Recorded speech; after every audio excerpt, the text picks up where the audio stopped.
राज़ीदेरो reporter Ansar Ahmad Mirani राज़ीदेरो भरसा Gambar जे रहवासी ऐं नओं देरो शुगर मिल जे सीज़नल मुलाज़िम आफ़ताब अली पिथोरो राज़ीदेरो में मीडिया सां ॻाल्हाईंदे चयो आहे त एलपी ऑपरेटर ऐं शुगर मिल इंतिज़ामिया पारां मुबैना बैंक फ्रॉड ख़िलाफ़ अपील कंदे चयो त शुगर मिल इंतिज़ामिया साण से सख़्त नाइंसाफ़ी कई आहे। हुन इल्ज़ाम लॻायो त संदसि नाले ते लाड़कनि जे अल मुकरमा बैंक मां बग़ैर इजाज़त कर्ज़ कयो वियो आहे, जंहिं सबबि हू बैंक जो कर्ज़ बणिजी वियो आहे। हुन आसिफ अली ज़रदारी बिलावल भुट्टो शुगर मिल मालिक अनवर मजीद एजाज़ अहमद लखारी गुलाम मुस्तफ़ा लखारी वसवारनि खां मुतालबो कयो त मूं मिसकिन सां इंसाफ़ कयो वञे। हुन वधीक मीडिया सां ॻाल्हाईंदे चयो त आफ़ताब अली भुट्टो गंबट जो रहवासी मूंखे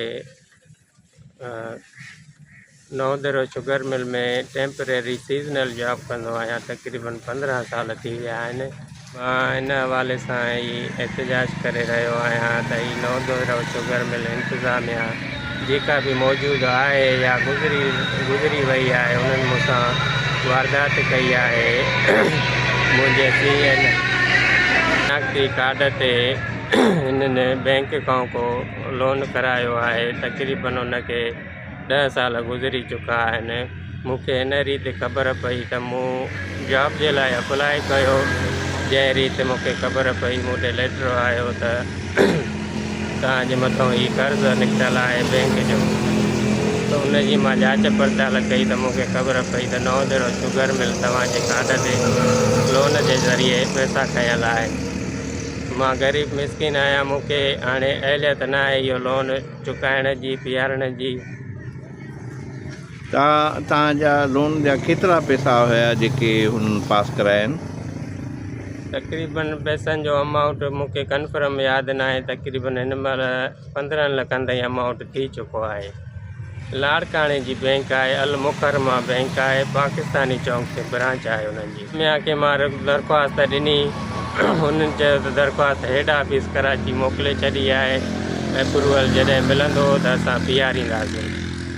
हाणे तव्हांखे इहो जेको हिते कमु कंदे ड्यूरेशन गुज़रियो आहे, घणनि सालनि खां तव्हां हिते कमु कंदा? मूंखे हिन शुगर मिल में जॉब कंदे तक़रीबन 15 साल गुज़री चुका आहिनि। कहिड़े वैकेंट ते कंदा आहियो? मां ELP ऑपरेटर आहियां। अच्छा, पघार तव्हांजी हिते केतिरी तव्हांखे ॾींदा आहिनि? तक़रीबन हिन साल हाणे जेको आहे 29,000 थी आहे। हिन खां पहिरियां अॻिले गुज़िरियल साल 24,000 पघार हुई। जेका बि बसि इहा तक़रीबन 2.5-3 महीना जॉब हूंदी आहे, उन खां पोइ असांखे फारिग करे छॾींदा आहिनि। ग़रीब मिसकिन आहियां, घर किराए जो आहे, बचड़ी वाल आहियां, मूंखे ताक़त न आहे एतिरो लोन चुकाइण जी।